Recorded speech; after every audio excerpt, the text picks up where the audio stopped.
बिस्मिल्लाहिर्रहमानिर्रहीम। हम एडवेंचर का क्वेश्चन नंबर 9 सॉल्व करते हैं, चैप्टर 3 का। इसमें देखते हैं कि किस तरह ट्रांजैक्शन हम पास करेंगे। On January 1, 2014 a company issued the 15,000 9% debenture of the ₹100 each. Company ने 15,000 डिबेंचर इशू किए हैं। 100 का एक डिबेंचर है, 9% एट द ₹95, यानी डिस्काउंट पे इशू कर दिए हैं, यानी 5% डिस्काउंट बना, ₹5 का डिस्काउंट है। Term of the issue provided at the beginning with the 2016 के शुरू में उनकी जो एक टर्म तय हुई थी कि ₹75,000 of the debenture should be redeemed either by the drawing at par or purchase in the open market in the market every year. कि वो 2016 से 75,000 के जो डिबेंचर हैं रुपीज़ के, वो हर साल वो या तो ओपन मार्केट से परचेज कर लेंगे या वो उसको विड्रा कर लेंगे। The expense of the issue of the debenture amount 4,500 which the return of the in 2014। जब 2014 के अंदर उसने डिबेंचर इशू किए थे, उस टाइम पे डिबेंचर इशू करने के एक्सपेंस आए थे 4,500। उसके बाद the company write off the ₹15,000 from the discount on debenture every year. Company हर साल 15,000 जो डिस्काउंट ऑन डिबेंचर है उसे राइट ऑफ कर रही है, यानी राइट ऑफ करके उसे एज ए एक्सपेंस में ट्रीट कर रही है। तो यानी 15,000 हर साल उसको डिबेंचर की जो डिस्काउंट ऑन डिबेंचर उसे राइट ऑफ कर रही है। उसके बाद in the 2016 the debenture to be redeemed were repaid at the end of the year by the drawing at the par. 2016 के अंदर जो उसका जो टर्म तय हुई थी, वो 2016 के अंदर उसने पार के ऊपर डिबेंचर परचेज कर लिए। कितने हैं? ₹75,000 के।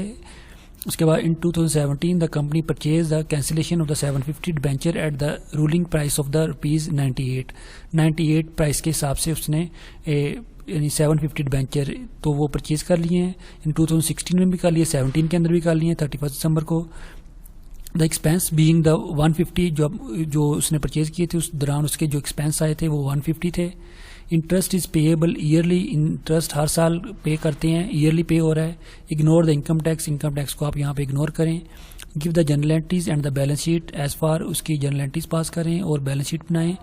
As it relate to the debenture, यानी ये डिबेंचर के साथ रिलेट करें। ओनली ऑन द 31 दिसंबर 2017 की आपने इसकी बैलेंस शीट बनानी है। अब यहाँ पे हम डेट वाइज चलेंगे, ईयर वाइज चलेंगे। 2014 से स्टार्ट होंगे। जिस साल जो भी ट्रांजैक्शन पास होती जाएगी वो हम पास करते जाएंगे। जो इंटरेस्ट के एक्सपेंस होंगे वो भी करते जाएंगे। हर साल इंटरेस्ट को भी हम क्लोज करते जाएंगे। तो ऑन जनवरी 1, 2014 के अंदर कंपनी ने डिबेंचर परचेज किए थे, तो इसकी ट्रांजैक्शन पास हो जाएगी 9% डिबेंचर 9%। ये इसकी ट्रांजैक्शन पास होगी bank account discount on debenture to 9% debenture.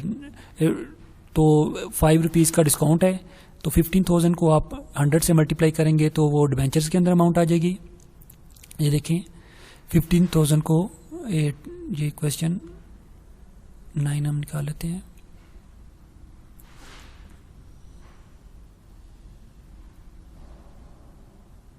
यहाँ पे on January 1, 2014 bank account debit हो गया, डिस्काउंट ऑन डिबेंचर 9% डिबेंचर।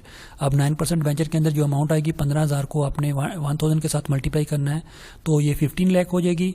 और यहाँ पे 15,000 को आपने मल्टीप्लाई कर देना है 5 के साथ, ये आ जाएगा 75,000। यहाँ पे आपने 15,000 को मल्टीप्लाई कर देना है 95 से, तो यहाँ पे इसकी अमाउंट आ जाएगी 14,25,000। फिर उसी साल जब उसने डिबेंचर इशू किए थे, उसके डिबेंचर के कुछ एक्सपेंस हुए थे, तो वो एक्सपेंस की भी हम ट्रांजैक्शन पास कर देंगे उसी डेट को जब डिबेंचर जब उसने इशू किए थे। तो debenture issue expense to bank account, यानी बैंक अकाउंट के थ्रू उसके एक्सपेंस हो गए हैं 4,500 डेबिट साइड पे एंड 4,500 क्रेडिट साइड पे। ये उसने बताया था कि यहाँ पे 4,500 उसके एक्सपेंस हुए थे जब उसने डिबेंचर इशू किए थे। अब 2014 के और कोई एंट्री नहीं है, 2014 को अब एंड पे क्लोज कर देंगे। 2014 को जब एंड पे क्लोज करेंगे 31 दिसंबर को एंट्री पास होगी पहले इंटरेस्ट की, debenture interest to bank account, यानी interest on debenture to bank account. ये अमाउंट कैसे कैलकुलेट होगी? इसकी अमाउंट टोटल कितनी थी? 15 लाख का हम 9% लेंगे। 15 लाख का जो 9% आएगा वो एक साल का वो आ जाएगा 1,35,000 डेबिट साइड पे और 1,35,000 क्रेडिट साइड पे। इस तरह डिबेंचर इंटरेस्ट की ट्रांजैक्शन पास हो जाएगी। अब इस साल के अंदर जो एक्सपेंस हुए थे उन सबको हमने प्रॉफिट एंड लॉस के अंदर क्लोज कर देना है। तो एक हमारे पास डिबेंचर इशू एक्सपेंस था, एक था डिबेंचर इंटरेस्ट था, एक उसने बोला था कि 15,000 हर साल आपने डिस्काउंट ऑन डिबेंचर है जो यहाँ पे 75,000 है, इसमें से हर साल 15,000 आपने उसको राइट ऑफ करते जाना। राइट ऑफ करेंगे तो यानी वो एक्सपेंस के तौर पे ट्रीट हो जाएगा। तो profit and loss account debit side पे, क्रेडिट साइड पे आ गया है एक डिबेंचर एक्सपेंस अकाउंट, दूसरा आ गया डिबेंचर इंटरेस्ट अकाउंट यानी इंटरेस्ट ऑन डिबेंचर, तीसरा आ गया डिस्काउंट डिबेंचर जो हर साल 15,000 उसने राइट ऑफ करना था। अब इन तीनों को ऐड करके हम यहाँ पे लिख लेंगे 1,54,500 के हिसाब से। तो इस तरह हमारे पास ये 2014 की कंप्लीट होगी। 2015 के अंदर कोई परचेज नहीं हुई। 2015 के एंड पे डिबेंचर इंटरेस्ट की एंट्री पास कर देंगे। Interest on debenture to bank account वो भी कितना बना 1,35,000, 9% 15 लाख का लेंगे तो वो भी 1,35,000 आ जाएगा। फिर उसके बाद इसको क्लोज कर देंगे profit and loss interest on debenture, ये एक्सपेंस हो गया, और दूसरा डिस्काउंट ऑन डिबेंचर जो 15,000 हर साल उसने क्लोज करना था, इन दोनों को ऐड कर लेंगे 1,50,000 आ गया।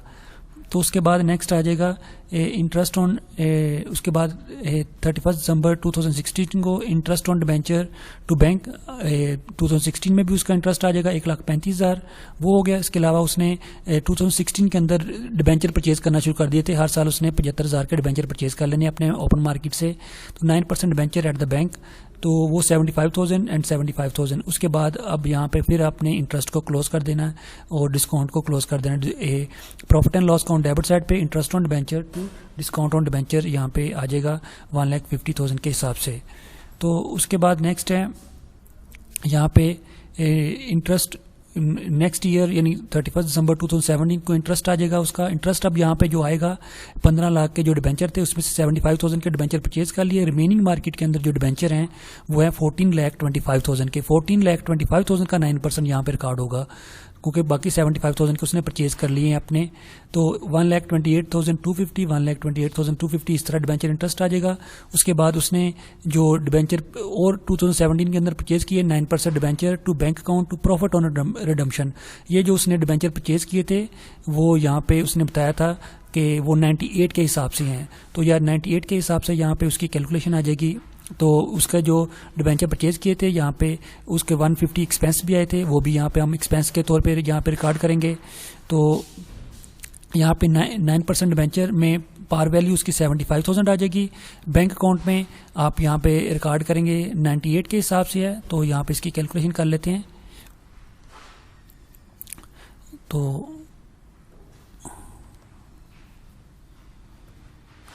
ए 98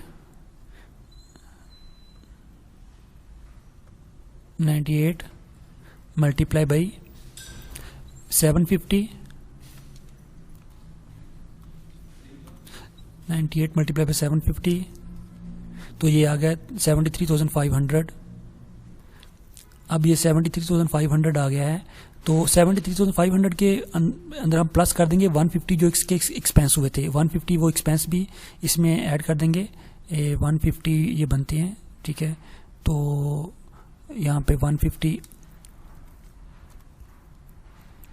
तो ये बने 73,650। तो ये बने 73,650। उसके बाद profit on redemption, profit on redemption ये इसकी कैलकुलेशन ऐसे होगी कि उसका जो प्रॉफिट है वो 2 है मल्टीप्लाई बाई इसको कर देंगे कितने डिबेंचर हैं 750 से मल्टीप्लाई करेंगे तो ये आ गया 1500 में से हम माइनस कर देंगे जो उसके एक्सपेंस आए थे 150 जो एक्सपेंस आए थे वो माइनस करेंगे तो ये आ गया 1350। तो इस तरह ये इसको हम रिकॉर्ड कर लेंगे। तो उसके बाद नेक्स्ट इसको हम प्रॉफिट एंड लॉस के अंदर क्लोज कर देंगे। Profit and loss to interest on debenture to discount on debenture, interest on debenture ये 1,28,250, डिस्काउंट ऑन डिबेंचर ये जो हर साल 15,000 उसका क्लोज होना था वो आ जाएगा। अब इन दोनों को ऐड कर लेंगे तो ये आ जाएगा 1,43,250 आ जाएगा। उसके बाद जो प्रॉफिट ऑन रिडम्पशन है उसको कैपिटल रिजर्व के अंदर एक क्लोज करते हैं। प्रॉफिट ऑन रिडम्पशन है यहाँ पे profit on redemption profit on redemption of the debenture to discount on debenture, इसको भी हमने इसको डिस्काउंट ऑन डिबेंचर के अगेंस्ट हमने क्लोज कर देना है या इसको आप कैपिटल प्रॉफिट के अगेंस्ट आप क्लोज कर देते हैं, ठीक है। तो इस तरह इसको ये 1350 को हमने यहाँ पे क्लोज कर दिया है। अब डिबेंचर के अगेंस्ट जो बैलेंस शीट हमारे पास जो बनेगी तो उसके टोटल 15 लाख के डिबेंचर थे। 15 लाख में से उसने 2 बार 75,000 के यानी 1.5 लाख के डिबेंचर परचेज कर लिए थे। यहाँ पे ये देखें 15 लाख में से आप उसमें से 1.5 लाख को माइनस कर दें 15 लाख में से आप 1.5 लाख को माइनस कर दें तो ये आ जाएगा 13,50,000, ये यहाँ पे आ जाएगा। अब उसकी जो डिस्काउंट की अमाउंट थी 75,000 थी, तो 4 ईयर्स तक उसका 15,000 माइनस होता रहा, यानी वो बना 60,000। हर साल 15,000 उसका माइनस होता रहा, वो इसमें से बन जाएगा 60,000। वो 60,000 इसमें से माइनस हो जाएगा, तो ये बना 15,000। 15,000 में से ये 13,50 ये प्रॉफिट ऑन रिडम्पशन ये भी माइनस हो जाएगा, तो ये 13,50 ये भी इसमें से हम माइनस कर देंगे, तो ये आ गया 13,650। तो इस तरह discount on debenture asset side पर रिकॉर्ड हो जाएगा। ये क्वेश्चन नंबर 9 कंप्लीट हो जाएगा। उसके बाद क्वेश्चन नंबर हम 11 को सोल्व कर लेते हैं। उसमें एक नया कंसेप्ट आएगा एक्स इंटरेस्ट और कॉमन इंटरेस्ट, यानी जब कंपनी डिबेंचर परचेज करती है तो उस दौरान उसके पास वो, अब ये क्वेश्चन जो 11 है इसमें एक्स इंटरेस्ट और कॉमन इंटरेस्ट का कंसेप्ट आएगा। तो एक्स इंटरेस्ट के ऊपर जब कंपनी डिबेंचर परचेज करती है तो उसका वो जो प्रीवियस मंथ के जो इंटरेस्ट होता है वो भी उसमें इंक्लूड किया जाएगा। जो कम इंटरेस्ट के ऊपर जब परचेज करेगी तो उसके अंदर ऑलरेडी इंटरेस्ट इंक्लूड होता है, तो उसका जो इंटरेस्ट होगा वो आगे नेक्स्ट वाले मंथ के अंदर कैलकुलेट किया जाएगा। यानी एक्स इंटरेस्ट में प्रीवियस मंथ के मुताबिक इंटरेस्ट उसका एक कैलकुलेशन करके वो लिखा जाएगा, और कम इंटरेस्ट में नेक्स्ट वाले मंथ में। यानी एक्स इंटरेस्ट के अंदर इंटरेस्ट इंक्लूड नहीं होता, कम इंटरेस्ट के अंदर इंटरेस्ट इंक्लूड होता है, तो इस वजह से वो वहाँ पे वो नेक्स्ट मंथ का इंटरेस्ट आएगा। तो company has an outstanding 10% debenture 3 lakh on the January 1, 2017, यानी कंपनी के ऑलरेडी मार्केट के अंदर 3 लाख के डिबेंचर इशूज हैं। द कंपनी पे the interest 30 June and 31 December, company half yearly interest पे कर रही है। It purchase the debenture of the 40,000 for the redemption on the 31 March 2017 at the come interest. अब ये कम इंटरेस्ट है, कम इंटरेस्ट का यानी इसका मतलब उसके अंदर इंटरेस्ट ऑलरेडी इंक्लूड है, यानी प्रीवियस जो मंथ है जनवरी, फरवरी और मार्च, यानी 31 मार्च है, इसका इंटरेस्ट इसमें नहीं आएगा। इसका जो इंटरेस्ट यहाँ पे आएगा वो आएगा अप्रैल, मई और जून, यानी ये 3 मंथ का इंटरेस्ट यहाँ पे कैलकुलेट होगा। It further purchase the cancellation of the 60,000 31 August at the x interest. ये एक्स इंटरेस्ट है, इसका इंटरेस्ट यानी यहाँ पे इंक्लूड नहीं है, तो इसका ये प्रीवियस मंथ से इंटरेस्ट कैलकुलेट होना शुरू हो जाएगा। प्रीवियस मंथ कौन सा है, इसकी क्लोजिंग जो इंटरेस्ट पे कर रहे हैं वो 30 जून को पे कर रहे हैं। 30 जून के बाद आगे आ जाता है मंथ जुलाई और अगस्त, यानी 2 मंथ का यहाँ पे इंटरेस्ट कैलकुलेट किया जाएगा। यहाँ पे नेक्स्ट 3 मंथ का आ जाएगा, यानी वो जून तक, यहाँ पे प्रीवियस 2 मंथ का आ जाएगा जुलाई और अगस्त का। तो you are required to pass the necessary journal entry in the book of the company. यहाँ पे आपने इसकी नेसेसरी जर्नल एंट्री पास करनी है। कंपनी के यहाँ पे ये ऑलरेडी डिबेंचर इशू किए हुए हैं, इसकी कोई एंट्री पास नहीं होगी। कंपनी ने जब डिबेंचर परचेज किए हैं फॉर रिडम्पशन यानी उसकी कैंसिलेशन के लिए, तो इसकी एंट्री पास करनी है। तो वो इसकी आप एंट्री पास करेंगे 10% डिबेंचर,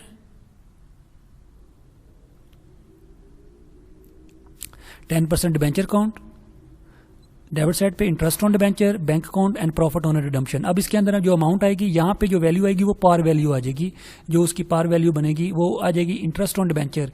ये 3 मंथ का आपने इंटरेस्ट कैलकुलेट करना है, तो 10% है, 10% 3 मंथ का आप कैलकुलेशन करेंगे। यहाँ पे 40,000 है, 40,000 को मल्टीप्लाई कर देंगे, कितने परसेंट है यहाँ पे 10% है, तो यानी 0.1 हो गया। इसको मैं डायरेक्ट यानी 1 स्टेप 0.1 से मल्टीप्लाई किया तो ये कितना आ गया 4,000 हो गया। अब यहाँ पे 3 मंथ का बनेगा, 3 मंथ ये बनेंगे अप्रैल, मई और जून, यानी ये नेक्स्ट वाले बनेंगे, प्रीवियस वाले 3 मंथ नहीं बनेंगे, नेक्स्ट वाले 3 मंथ बनेंगे। तो इसको 3/12 कर लेंगे, इसको 3 से मल्टीप्लाई करेंगे, 3 से मल्टीप्लाई किया और डिवाइड करेंगे 12 से, तो ये हमारे पास आ जाएगा 1,000। तो इस तरह ये 1,000 यहाँ पे रिकॉर्ड हो जाएगा। तो बैंक के अंदर अमाउंट कितने के हिसाब से आएगी, तो कम इंटरेस्ट का कितना है 102 है, तो यहाँ पे कितनी डिबेंचर है 400 है। 400 डिबेंचर को आप मल्टीप्लाई कर देंगे 102 से, तो ये आ जाएगा 40,800। 40,800 बैंक अकाउंट के अंदर आ जाएगा। प्रॉफिट में कैसे आएगा, बाकी आपने जो बैलेंस कर लेना है वो प्रॉफिट के अंदर आ जाएगा यहाँ पे 200। तो इस तरह इसकी रिकॉर्डिंग हो जाएगी। उसके बाद है नेक्स्ट यहाँ पे interest on debenture to bank account. अब यहाँ पे इंटरेस्ट रिकॉर्ड होगा, 3 लाख के डिबेंचर थे। अब यहाँ पे 3 लाख के जो डिबेंचर थे उसमें अब यहाँ पे इंटरेस्ट की कैलकुलेशन आ जाएगी। तो 3 लाख में से 40,000 के उसने डिबेंचर परचेज कर लिए हैं, तो बाकी कितने रह गए हैं 2,60,000 के। तो 2,60,000 के डिबेंचर की यहाँ पे कैलकुलेशन आ जाएगी। 2,60,000 का आपने आप इंटरेस्ट कैलकुलेट कर लेना है। 2,60,000 है, 2,60,000 2,60,000 मल्टीप्लाई बाई 0.1 यानी 10%, ये आ गया 26,000। अब हाफ ईयरली है इसको, यानी हाफ ईयरली है तो इसको डिवाइड बाई 2 कर दें, तो डिवाइड बाई इसको 2 किया,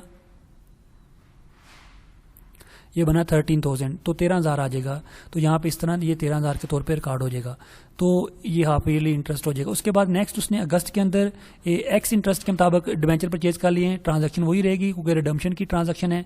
तो 10% डिबेंचर अकाउंट डेबिट साइड पे interest on debenture, bank account profit on redemption of debenture. Debenture में आ जाएगा पार वैल्यू, यानी 60,000 के उसने डिबेंचर परचेज किए तो 60,000 ही उसकी सेम वैल्यू आ जाएगी, तो यानी 600 डिबेंचर थे उसके। तो इंटरेस्ट आपने कैसे कैलकुलेट करना है, यहाँ पे इंटरेस्ट कैलकुलेट होगा जुलाई और अगस्त यानी 2 मंथ का, तो यानी प्रीवियस से कैलकुलेशन होगी। प्रीवियस यानी जून क्लोजिंग हो रहा था, जुलाई से स्टार्ट हो जाएगा, जुलाई और अगस्त 2 मंथ का यहाँ पे हम इंटरेस्ट कैलकुलेट कर लेंगे। तो कितने डिबेंचर हैं, 60,000 है, तो 60,000 पे मल्टीप्लाई कर देंगे 0.1 यानी 10%, ये आ जाएगा 6,000। अब यहाँ पे 2 मंथ का है, इसको मल्टीप्लाई बाई 2 करेंगे, मल्टीप्लाई बाई 2 किया और डिवाइड कर देंगे इसको 12 से, तो ये कितना बना, ये भी 1,000 बन गया। तो बैंक अकाउंट के अंदर कितनी अमाउंट आ जाएगी, उसने 96 के मुताबिक डिबेंचर परचेज किए हैं, तो 96 को मल्टीप्लाई कर देंगे 600 के साथ, 600 मल्टीप्लाई बाई 96, तो ये आ जाएगी 57,600, 57,600 यहाँ पे जो इसकी अमाउंट आ जाएगी, इसके जो डिबेंचर थे 600 थे, यहाँ पे डिबेंचर इसके 600, उसके हिसाब से उसकी मल्टीप्लाई करके यहाँ पे उसकी अमाउंट शो हो जाएगी। फिर उसके बाद नेक्स्ट इसमें ये बाकी जो रिमेनिंग है उसको आपने प्रॉफिट के अंदर इंक्लूड कर लेना है। तो यहाँ पे तो उसके बाद नेक्स्ट यहाँ पे आप इसको प्रॉफिट के अंदर जो भी इसका आया है इसको आपने क्लोज कर देना है। यहाँ पे क्लोज करेंगे interest on debenture to bank account. Next जो इंटरेस्ट ऑन डिबेंचर है वो बनेगा 2 लाख का। 2 लाख का आपने 10% ले लिया है तो वो हाफ ईयरली आ जाएगा, वो 10,000 आ जाएगा। उसके बाद है profit and loss account to interest on debenture. ये इंटरेस्ट ऑन डिबेंचर कौन सा है, एक ये 25,000, एक ये इंटरेस्ट ऑन डिबेंचर है और दूसरा ये वाला इंटरेस्ट ऑन डिबेंचर है और तीसरा यहाँ पे इंटरेस्ट ऑन डिबेंचर ये 10,000 है और ये 13,000 है। इन सब को ऐड करके बन जाएगा 25,000। 25,000 को हमने प्रॉफिट एंड लॉस के अंदर क्लोज कर दिया है। उसके बाद है जो प्रॉफिट ऑन रिडम्पशन है उसको हमने कैपिटल रिजर्व के अंदर क्लोज कर दिया। जहाँ जहाँ पे प्रॉफिट ऑन रिडम्पशन है उनको ऐड करके आपने यहाँ पे डेबिट साइड पे लिख के उसको क्लोज कर देना कैपिटल रिजर्व के अंदर। तो इस तरह ये हमारे पास ये क्वेश्चन भी कंप्लीट हो जाएगा जी। थैंक यू, अल्लाह हाफिज़।